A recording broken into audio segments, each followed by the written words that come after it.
All right, so I'm going to talk about the day Yeshua died. So which day did Yeshua die? Tuesday. The 14th or the 15th of Nisan? You were thinking of that other question, which day of the week, weren't you? But this one also is hotly debated among some circles, and we will see why. So, the Synoptic Gospels, and who knows which Gospels those are? Anybody? Matthew, Mark, and Luke. Exactly. Matthew, Mark, and Luke. And they're called the Synoptic Gospels because they are very similar to each other.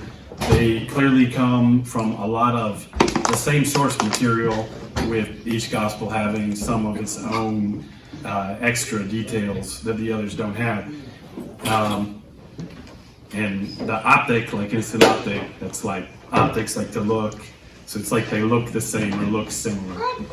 So the synoptics are actually really clear that Yeshua died on the 15th of Nisan. And just as a review, Nisan being the first month, the 14th of the month is the day that you slaughter the lambs in the temple, which they did after the second Tamid offering. That's the second. The Tamid is perpetual. You have two perpetual offerings. And most of the time, then they're burnt offerings, the daily lambs that you put on the Mizbeach or the altar.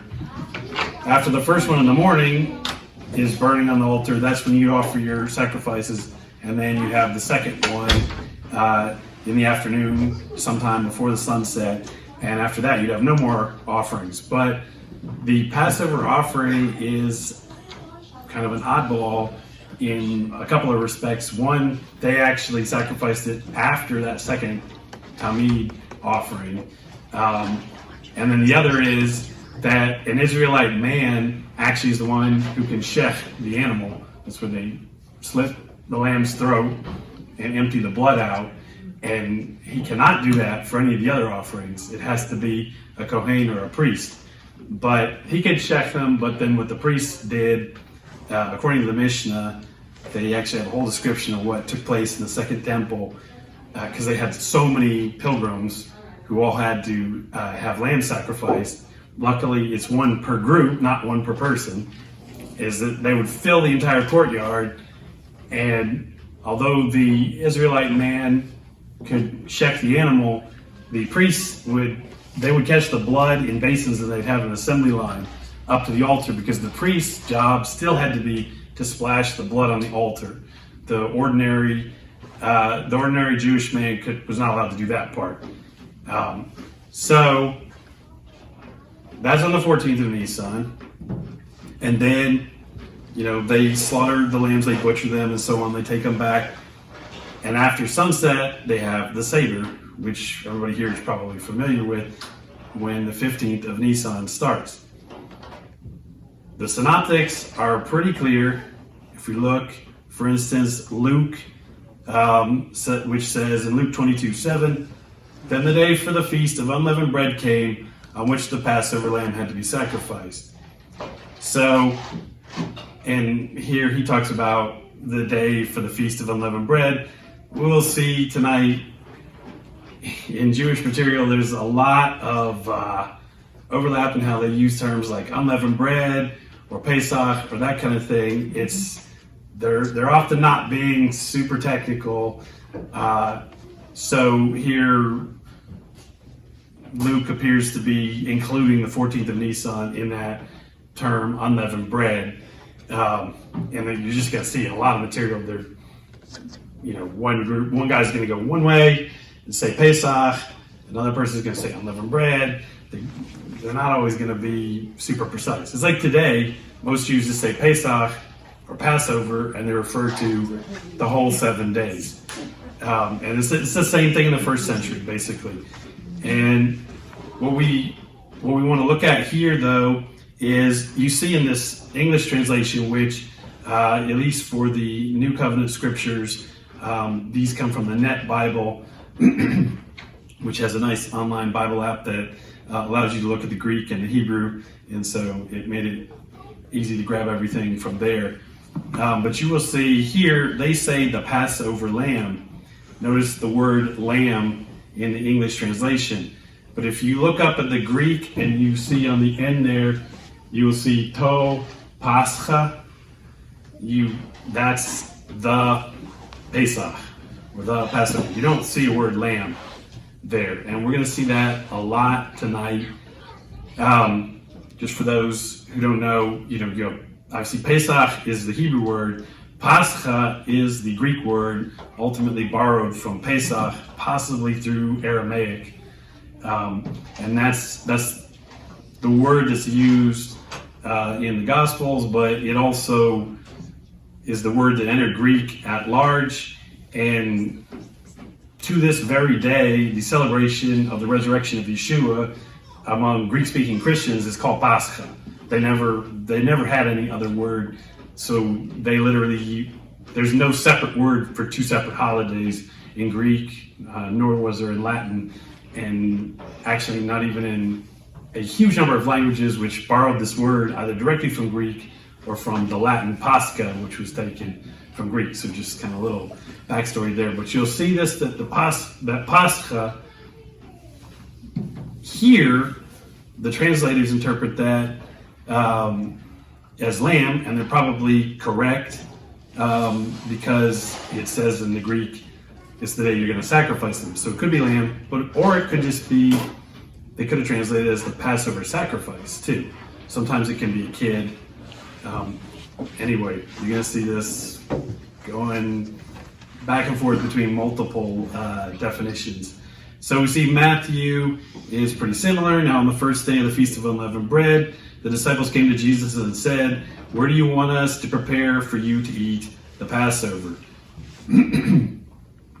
And, we see, when we highlight it, we see again, to Pascha, the Pesach. Here they just said the Passover. And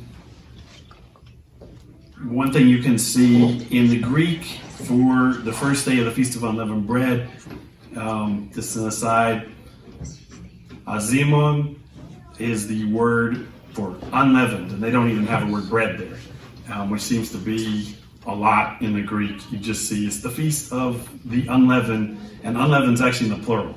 So it's like unleavened, whatever. Anyway, let's go to Mark. So Mark, again, now on the first day of the Feast of Unleavened Bread, when the Passover lamb is sacrificed, Jesus' disciples said to him, "Where do you want us to prepare for you to eat the Passover?" And again, we see to Pascha. In fact, we see it twice. The first time, this translation translates to Pascha as the Passover lamb, and the second time just says the Passover, because it's just basically a term that's semantically stretched like that. Could be the day, could be the lamb, could be sacrificed. So that was pretty clear. What's the problem? The problem is John. John appears to show that Yeshua dies when the lambs are being sacrificed in the temple on the 14th of Nisan, whereas the synoptics showed he was eating a Seder. His disciples came to him, said, "Hey, it's time. What do you want us to do?" They got a lamb. They sacrificed it. They set up the meal at the location he told them, how to find in Jerusalem. And he had a Seder in Matthew, Mark, and Luke. But John is often interpreted as, no, that's not what happened. He's got some kind of a meal, but the next day when he's dying, it looks like it's the 14th. And I don't know about you, but contradictions in scripture bother me, and I try to figure out, why is this here, and so on. So what I'm going to lay out is an argument, and I'm not the first person to do this. I'm drawing on other people's work, and this has been debated for centuries. And in fact, according to one of the articles I read, they felt like it was debated since the end of the 2nd century, but that no one in the 1st century or the early 2nd century had any disagreement because they knew how to interpret it. And so what I'm going to do is I'm going to go through, lay out the best argument that I have, that John actually does not say he died on the 14th of Nisan.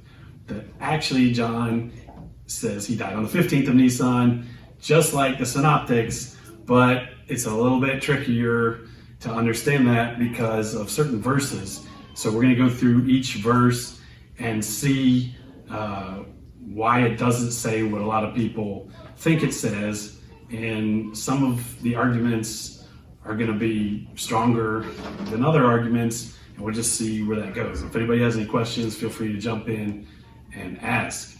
So the first verse in John that's relevant, John 13:1. Just before the Passover feast, Yeshua knew that his time had come to depart from this world to the Father. Having loved his own who were in the world, he now loved them to the very end. Okay, so the relevant part here is just before the Passover feast. We see that would be tis eortis tu pascha. Eortis, that's like feast. It's I don't think it's always translating Chag. I saw some places where it might actually be translating Moed, but it looks like it tends to be what they used in Greek for Chag or Moed, and then tu pascha is like saying like of the Passover. So I don't think this particular verse is that big a deal. I think that in part how you interpret this verse depends on how you interpret the other verses that are at issue. Sometimes it depends on the translation, sometimes the way they translate this verse, because this is literally the verse right before the meal that's in John, which I argue is a Passover Seder. It makes it sound, in some translations, like it is saying the whole thing, the whole meal, is before Passover. Whereas I personally think this is just saying before the Passover, he knew he was going to die. But that's really what's before the Passover, not the whole meal that's about to follow. And actually, there's a lot of scholars who agree with me. Even some of the ones who think that John is saying he died on the 14th of Nisan don't think that this verse is particularly problematic for the other position. If anybody's got any questions on this one, I don't know if it bothers anyone. I'm just going to move on to the next one. Okay, so we've got John 13:27 to 29. This is in the middle of the meal. After Judas took the piece of bread, Satan entered into him. Yeshua said to him, "What you are about to do quickly." None of those present at the table understood why Yeshua said this to Judas. Some thought that because Judas had the money box, Yeshua was telling him to buy whatever they needed for the feast or to give something to the poor. Does anybody see what the problem here might be? No. I thought the verse right before that talked about Yeshua said that one of you will betray me. Yeah, that's right. That's right. But that's definitely what's going on. This is the meal, which I argue is the Seder. He said that one of you is going to betray me. He's had the whole thing with Judas. Peter's like, "Hey, John, figure out who it's going to be," and he kind of just tells John, the one who's going to dip with me. And John's probably the only one who heard that. And, what he says to Judas, nobody else does here. So the problem here, relevant to which day Yeshua died, is some thought that because Judas had the money box, Yeshua was telling him to buy whatever they needed for the feast or to give something to the poor. Because if Yeshua dies on the 15th of Nisan, and this is the Seder, it's a Yom Tov. So how would you think that he's about to go buy something? Stores are closed. Yeah, And so this is the first verse that I think has a stronger issue, because if it's really the night of the 14th of Nisan, then maybe he could. Now, some people actually argued, yeah, the night of the 14th of Nisan, though, why would anything be open then? Because it's not any kind of special time. There's plenty of time to get ready. People can buy stuff the next day. So it doesn't make any sense if it's not the night of the 15th versus maybe he could find somebody. So what we're going to look at, it's a little bit tricky. This is a Yom Tov, not Shabbat. So Shabbat is stricter than a Yom Tov, except for maybe like Yom Kippur. Other than that, Shabbat is definitely stricter. The other issue we have when we're trying to understand things in the gospel in the first century, first we have like differences between like a minhag and halacha, or halacha. So minhag is like tradition. Halacha is like a legal ruling that's binding. These are important concepts in Judaism. So the rabbis, a rabbi is like a shofet. They didn't have the term rabbi until after the Babylonian captivity, but they basically say, we're the shoftim, we're the judges. When you have a question in matters of Torah, you go to them, they make a ruling. And they had a system. It's like you go to one rabbi, he doesn't know maybe this topic that well. He refers you to another one, or he says, let me check with my, the rabbi that trained me, who's still alive maybe. There's a system for passing it up. And their rulings were not infallible. I mean, one rabbi rules one way, another rabbi rules another way. It's very similar to our judicial system. We have district courts. One judge rules one way, another judge rules another way. Or you don't like the judge's ruling, you appeal it, then you've got a circuit court. And the districts are inside certain circuits for us. And so it goes up to the circuit, especially if they have different judges in different districts ruling the opposite, they want to resolve it, then they make a ruling. But maybe you get a problem in multiple circuits, and eventually it goes to the Supreme Court, and the Supreme Court makes a ruling that's binding on the entire country, whereas the circuit court can only bind their circuit. Now, Israel didn't have districts and circuits per se, but they did have a similar idea, and what you find in the Talmud, actually, when they're asking the question, lots of times they will tell you, Rabbi so-and-so said this, Rabbi so-and-so said that, and these are the opposite, because they're literally showing you what the debate, the Talmud's a completely different type of document from the Bible. So they're showing you the debate, and sometimes they tell you how it was resolved, sometimes they don't. You have to know from outside that text. But at the top was the Sanhedrin. The Sanhedrin was kind of like their Supreme Court. In some ways, maybe you could even say like their Congress. And in these days, they had that. The problem we have is Yeshua's in the first century. The temple's destroyed in AD 70.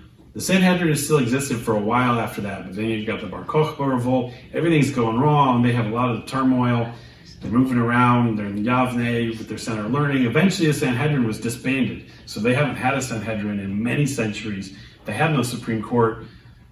When they have different rulings, they have nobody to resolve them today. But you also have centuries of rulings. So we have the problem of saying, you can go look up something. You could go find out. You could talk to a rabbi today or look at Chabad's website or whatever you want. You could find out what's halacha. And you can even find out that this is not a disagreement over halacha, because there are those today, because they have no Sanhedrin to resolve those disagreements. But you don't know for sure that a particular ruling is exactly what held in Yeshua's day, because we have layers of history. And so when we're not going to be able to prove this like a mathematical proof tonight, that absolutely, positively, definitely, Judas could go out and could buy on a Yom Tov. But we're going to try to look at some stuff, historical documents, to try to see if we can find evidence that actually this is not as big of a problem if it were the 15th of Nisan. So we can go look in the Mishnah. The Mishnah, it's often described as a commentary on the Torah. That's true, but also a little bit maybe misleading for us, because what we're used to is a commentary. You know, we're reading along in St. John, we read this verse, we flip open a commentary, we flip it to the page, we flip it to where it's John, we see if they have something that they're saying about this chapter and verse. The Mishnah doesn't work that way. It's divided into divisions and then into tractates over topic. So it does not follow the Torah verse by verse. That's the Midrashim. But it's going to go by topic. And in this case, this is Mishnah Shabbat. There's a tractate of the Mishnah called Tractate Shabbat, and mostly it's about Shabbat, though sometimes they start bringing in something that's unrelated to try to make some point there and eventually draw it in. It can get a little bit complicated. The oral Torah, the Mishnah, and then eventually the Talmud, which is built on top of the Mishnah. The Talmud is a commentary on the Mishnah that does go through the Mishnah and comments on it. The oral Torah was not written down in Yeshua's day. And in fact, they believed it was not supposed to be written down. It was supposed to be oral, and that it was actually wrong to write it down. So why did they write it down? The Mishnah is written down. Nobody knows the exact years when they started and finished. So they dated around 200 of the Common Era. They wrote it down because they were desperate, because Judaism is thrown into great turmoil after the two Jewish revolts against the Romans, and they lose their temple, and they lose eventually Sanhedrin, they lose centers of learning, and people aren't able to memorize all this stuff. Yes? You are talking about the Torah, right? The first five books of the Bible? What? I'm sorry, I should speak up. You are talking about the Torah, right? The first five books? Yes, what do you, Okay. I mean? So I'm just checking to make sure. So you said they wrote it down out of desperation. No, they wrote the oral The Torah. oral Torah. Yeah, the written I got Torah, the written Torah is given at Sinai. Okay. They in their view, there's the written and the oral, and the original view is the oral is supposed to stay oral and the written was supposed to be written. Okay. The oral Torah has multiple parts. It's not all the same. Some of it they think goes back to Moses at Sinai. Some of it is the rulings of the Shoftim, because they have authority given to them from God. It doesn't mean their ruling works the same way as written scripture. Like, it's not, oh, this rabbi said this and it's infallible. That's not how it worked at all. Like I said, they would make rulings that were wrong and they would get overturned, just like they do in our system. But the main relevance tonight is just to try to understand the framework, so we understand what we're looking at. Is that the reason we want to look at the Mishnah is it's a historical document, and so it's put into writing roughly around 200 CE, AD, whatever your Belton Shang is, your worldview is, and it's not going to be perfect, but it is close to the time of Yeshua. So it is likely, and certainly when it's talking about the house of Shammai or the house of Hillel, it's definitely talking about rabbis at the time of Yeshua.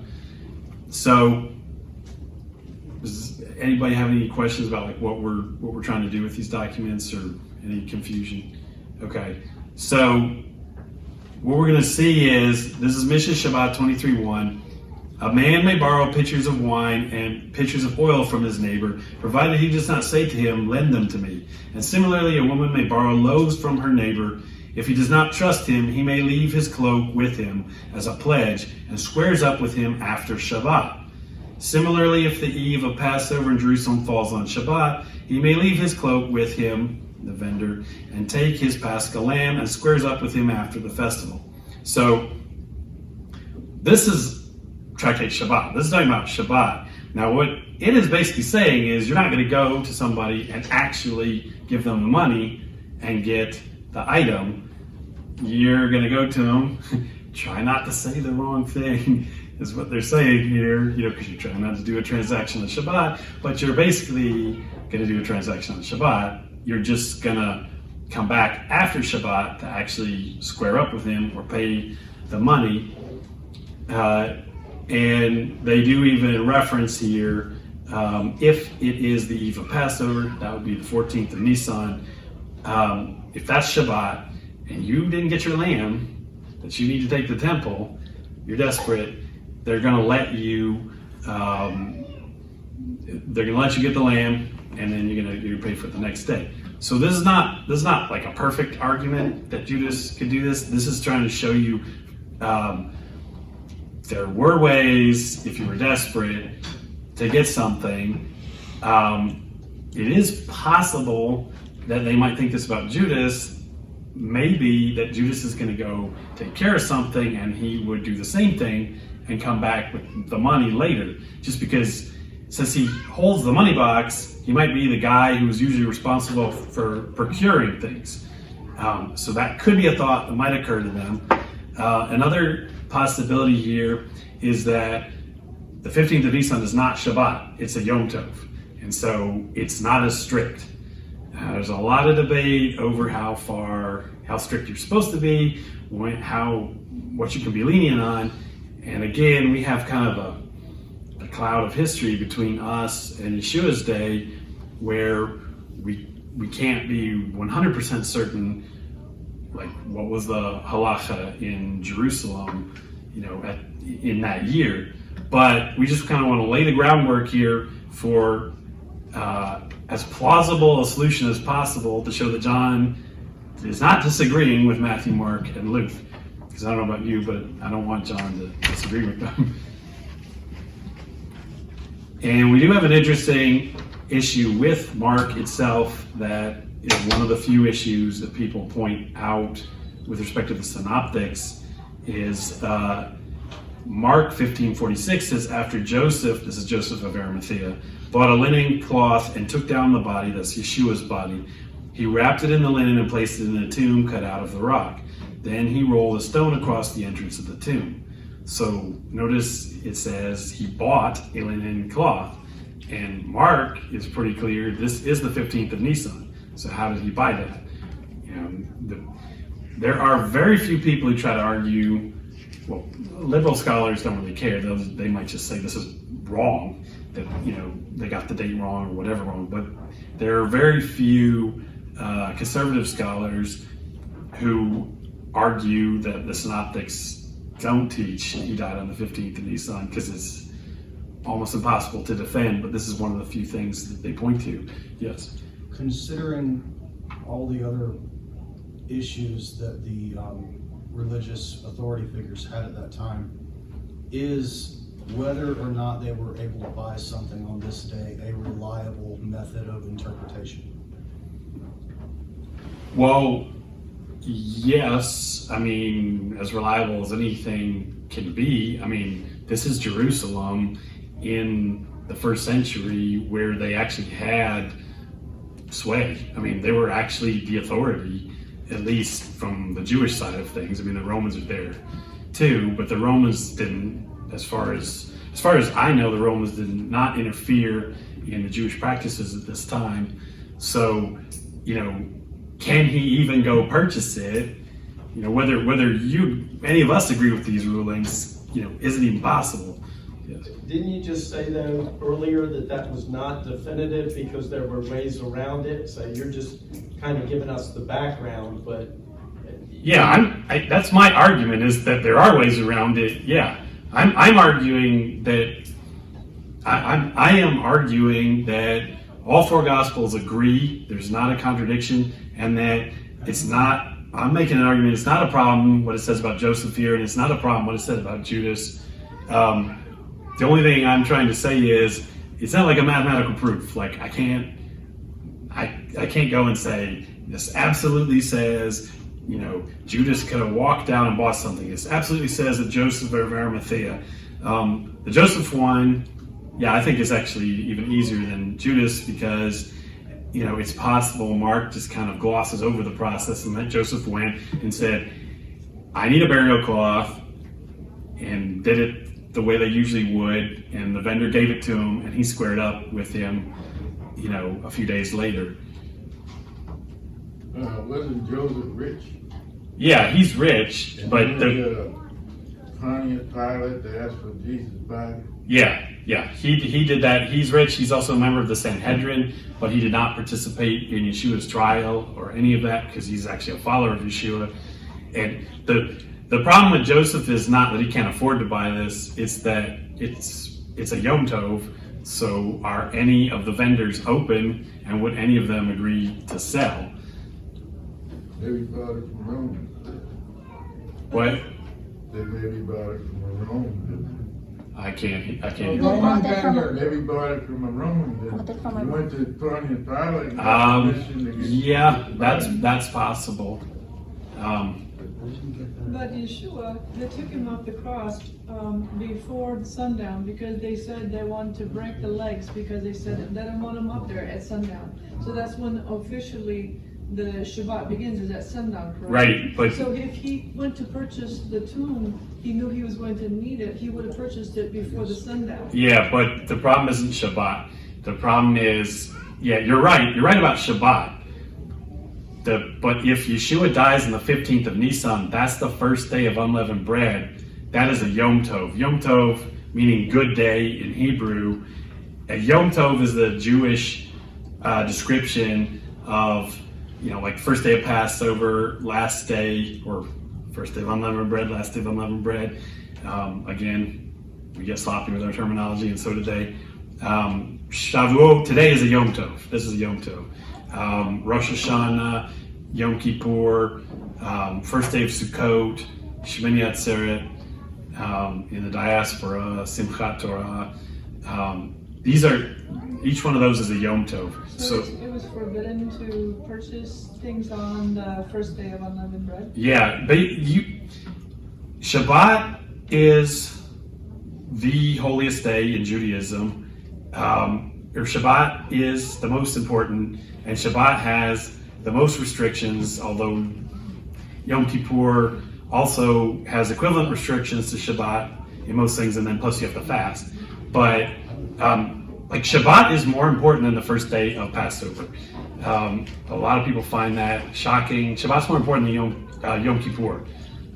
That's the standard Jewish teaching, and part of where they get that from is what is the punishment for breaking Yom Kippur? You're cut off from his people, which like banishment or excommunication or something. What's the penalty for violating Shabbat? It's the death penalty. The man who picked up sticks, death penalty. And so the penalty is higher for Shabbat because Shabbat's actually more important. That's a usual Jewish argument. You will see. I would also argue which one's in the Ten Commandments. Shabbat. None of the other days are in the Ten Commandments. So I'll get to you in a second. This just comes out in our discussion. The Yom Tov is not quite as restrictive as Shabbat. Part of that is that it's not quite as important. Part of that is that Shabbat is the day of rest. Rest is like one of the main points of Shabbat. Rest on a Yom Tov is a means to an end, because the Yom Tov has something else it's trying to teach you or get you to focus on. If you don't rest, you're going to get distracted. If you rest, it gives you a chance to focus on what it's about. Like Pesach, it's about remembering in their days, just about remembering the Exodus. For us, remembering the Exodus and remembering Yeshua's work on the cross and his resurrection. So you see kind of the difference. You rest to make sure you focus on what God wants you to focus on. But on Shabbat, resting is actually one of the main points. And that's also another reason why Yom Tov is a little less restrictive. And so we're just, all we're trying to do is say, hey, the Gospels are not wrong. We don't want arguments that they're made up. And we also don't want arguments that they contradict each other. So we're just trying to lay out how this is in fact plausible, and that things worked out the way that we're given them in the scriptures. So I'm sorry, who else was? You're probably already going to get to this, but I always found John 19 and verses 14, where it talks about the preparation of the Passover. Yeah. And I'm wondering, this is King James. We're definitely gonna get to that verse. Yeah, okay, I was just, 'cause that is We'll always discuss that when we get there. Oh. That's definitely one of the verses that's an issue. Anyway, just to sum up on this particular verse, the buying, Joseph, with Judas at least mentions the money box and so on. Joseph, he could have just squared up, but I just want to kind of bring that in that we've got some stuff that's relevant just to this particular passage in Mark, but also we're going to see that again, Mishnah Shabbat 23:5. One may perform all the needs of the dead. One may anoint him with oil and wash him. Okay, no problem there. Provided that no limb of his is moved. One may remove the pillow from under him and thereby place him on sand in order that he should be better preserved. One may tie up the jaw, not in order that it should close, but that it should not further open. And likewise, if a beam is broken, one may support it with a bench or bedpost, not in order that the break should close up, but that it should go open no further. One may not close the eyes of a corpse on Shabbat, nor on weekdays when he is about to die, and he who closes the eyes of the dying person at the point of death is a murderer. It's kind of an interesting window. It's very interesting when you look in the Mishnah, the Talmud, and so on. You will see, and this can help us to try to get out of our 21st century American mind. You will see that the way that they reason about things, the way they construct arguments is very different from us. And so when we're reading ancient texts, sometimes the other aspect we need to take into account is we need to get our minds in that century. So sometimes what looks like a problem for us is just because we're 21st century Americans, and that's how we think you would write something, and if they didn't write it that way, then it's got a mistake, and that's not how they ever thought in that time. And you see some of these arguments look really strange to us. Why is closing his eyes, why does that make you like a murderer? That one I'm not sure. I didn't really look into that because it went outside the scope of this teaching. The main point I was looking at is the first line: one may perform all the needs of the dead. One may anoint him with oil and wash him, which they did.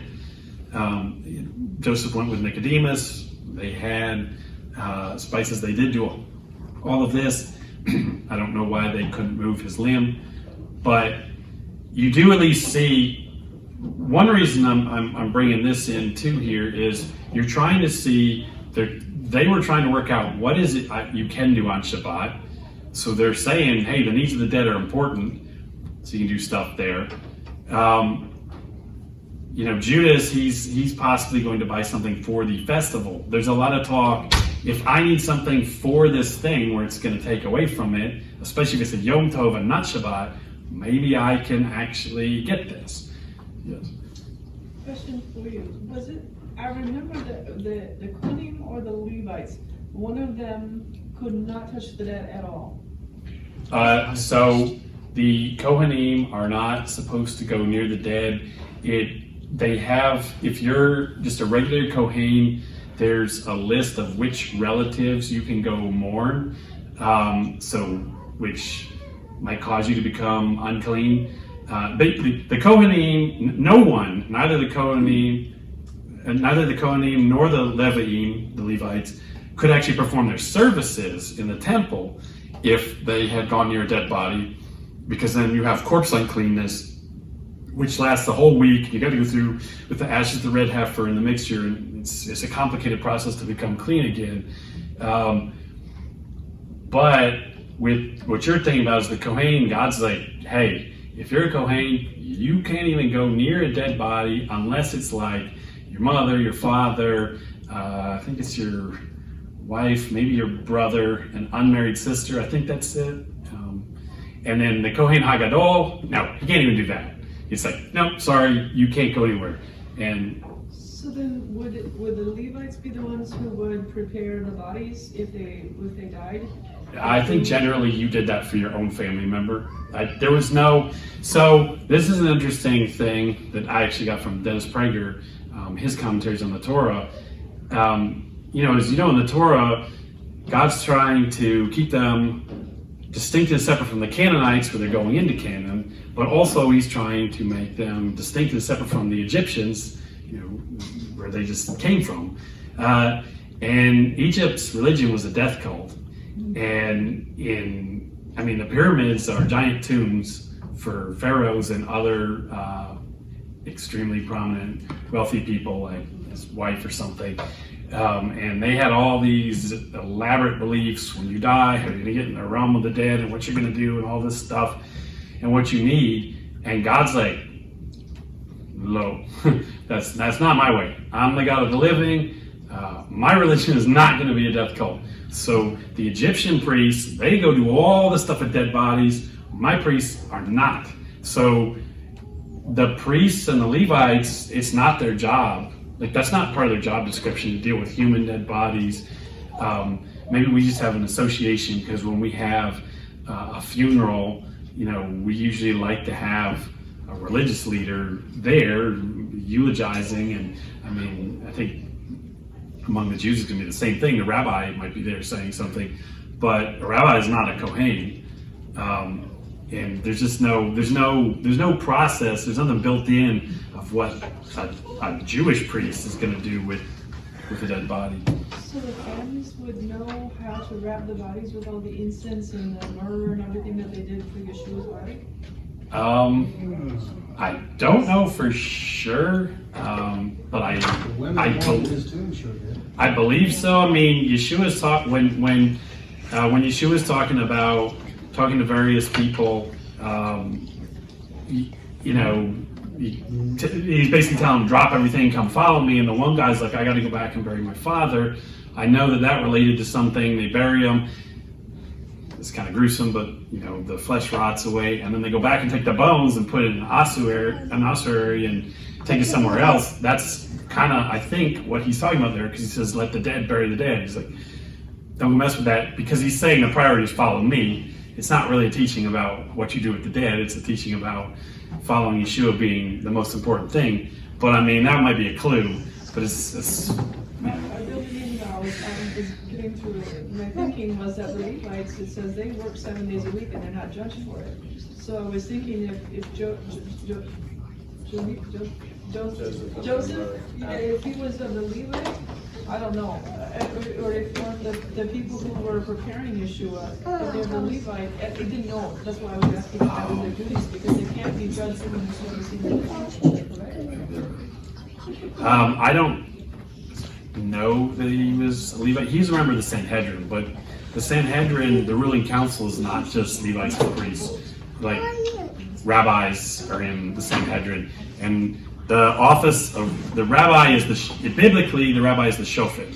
So the Kohen, the Levi, the priest and Levite, the shofet, the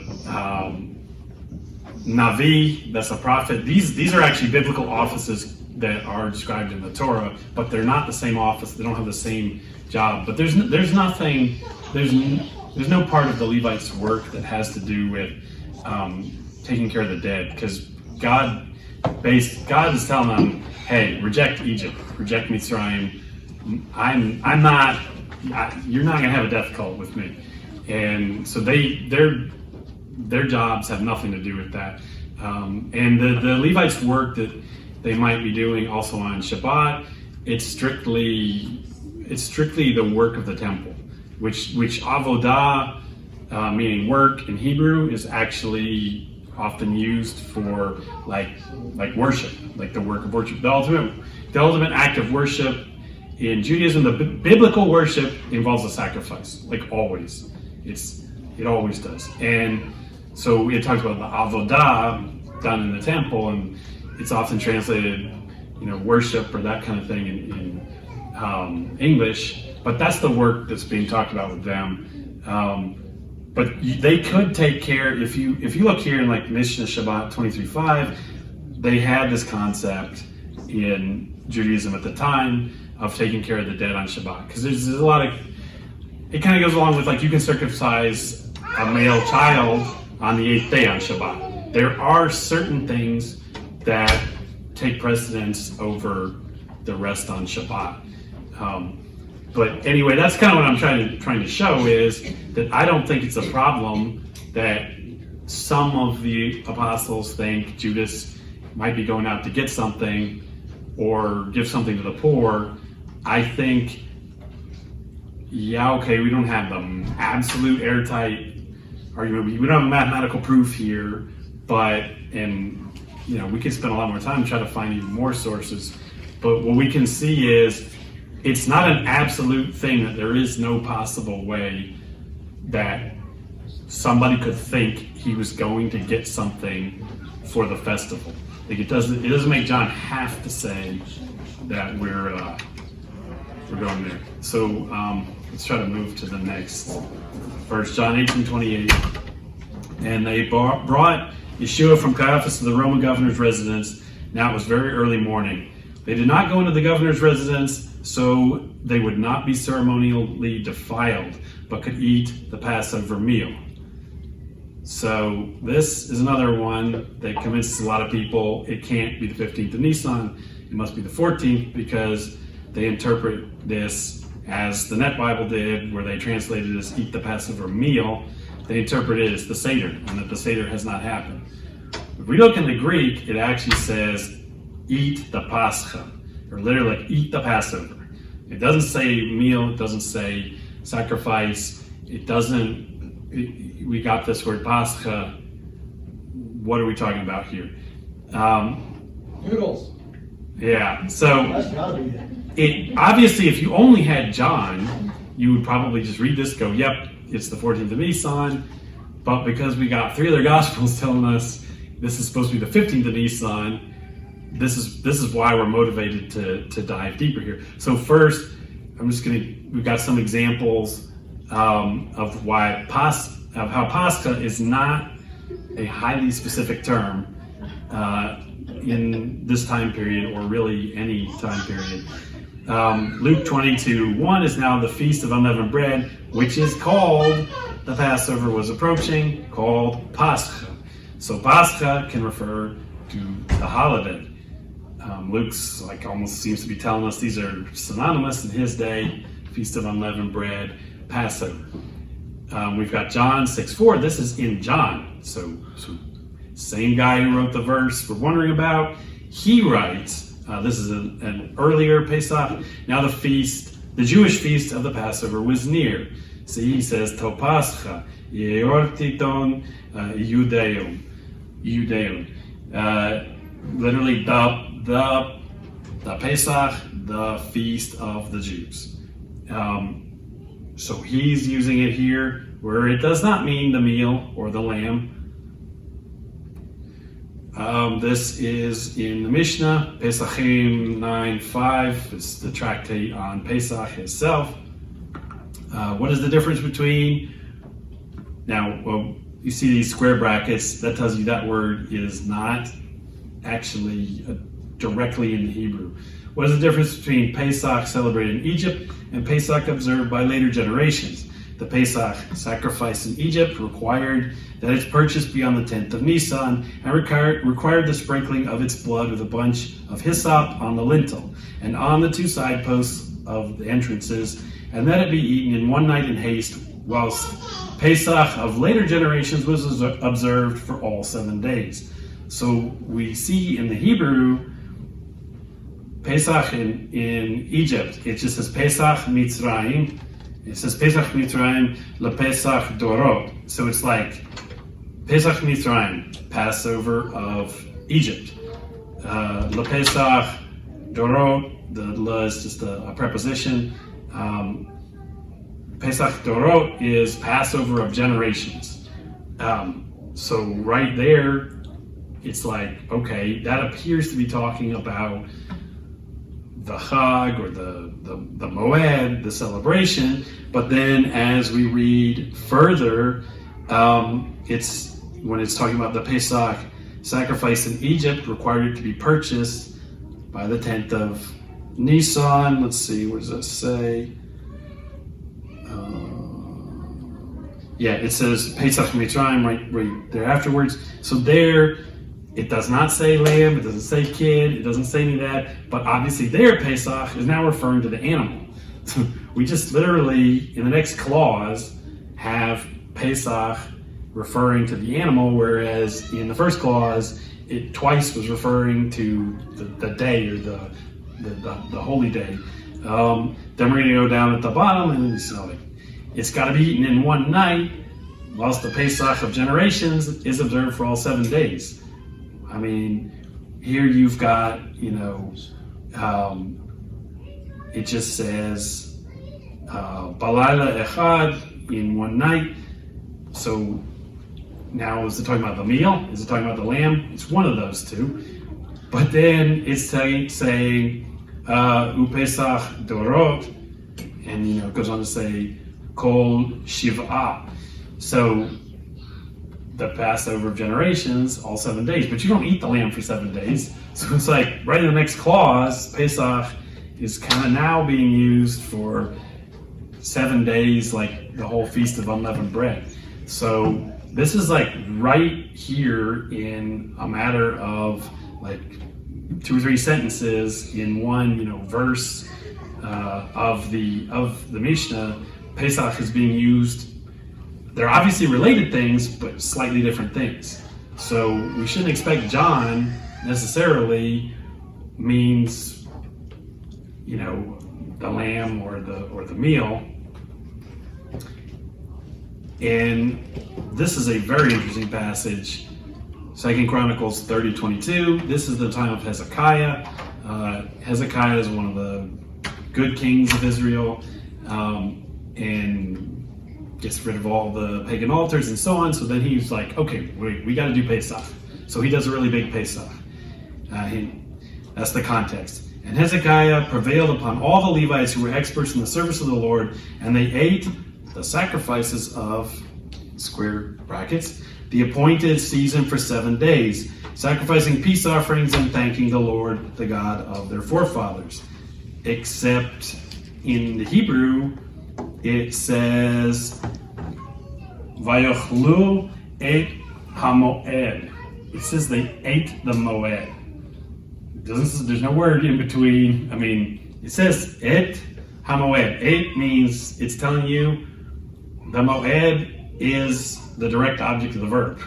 It's not even like, oh, somebody forgot a word. Like, I don't even know how you would argue here that the original thing said something different, and then later on a scribe forgot a word, because eight is right there next to them. Hamoed, you can see the little, makef, the little connecting punctuation at the top, and you put eight in front of a direct object of a verb if it's definite. Definite means, like here it says hamoed, the moed. So if it were just moed, you wouldn't need eight. So it's literally saying they ate the moed, the appointed time. So it's got to be an idiomatic expression. It's not. They're not stupid. They know you don't eat an appointed time. It's just that the moed is associated with eating. It becomes an idiomatic expression for celebrating. Like we celebrated the holiday, we ate the holiday. And that sounds weird to us because we just don't have that expression in English. But if you got an expression, why do we say kick the bucket? That's got to be one of the weirdest expressions ever. What does a bucket have to do with somebody passing away? I don't know. But here in Hebrew, you can at least understand the connection because Jews eat at their holidays. And so anyway, you can see the translators had an issue with this. They're like trying to stick in the sacrifices of, because it's going to be really weird in English. And we can actually see the translators of the Septuagint, they had to deal with this. They say at that point, and they completed the holiday of the unleavened. You see breads in there because the Greek, for us it's weird, it just says unleavened, but unleavened is plural because You can make adjectives plural in some languages and not in English. So they just literally looked at it and went, okay, we're just going to, write something different in the Greek. What is going on? They completed it. They did it because what we can't write that in Greek. So Hezekiah is like a long time before Yeshua, but basically we do see at least an example before the first century of somebody using eat to be like celebrate. And now he does say eat the moed, whereas John says eat the Pascha, but it's at least plausible John is actually saying celebrate Passover. And why is that? Why is it a problem if they get defiled? It's not just, I'm defiled, I can't be happy and celebrate this holiday. It's like, no. There are a lot more sacrifices. There's a lot more to eat. There's not just the Passover lamb. If we go to Deuteronomy 16:1, keep the month of spring and make the Passover offering to the Lord your God. For in the month of spring, the Lord your God brought you out of Egypt at night. We see Pesach again with just by itself. They translate it as Passover offering, but the word offering is not there in the Hebrew. So again, just another example of Pesach or Pascha, meaning several things related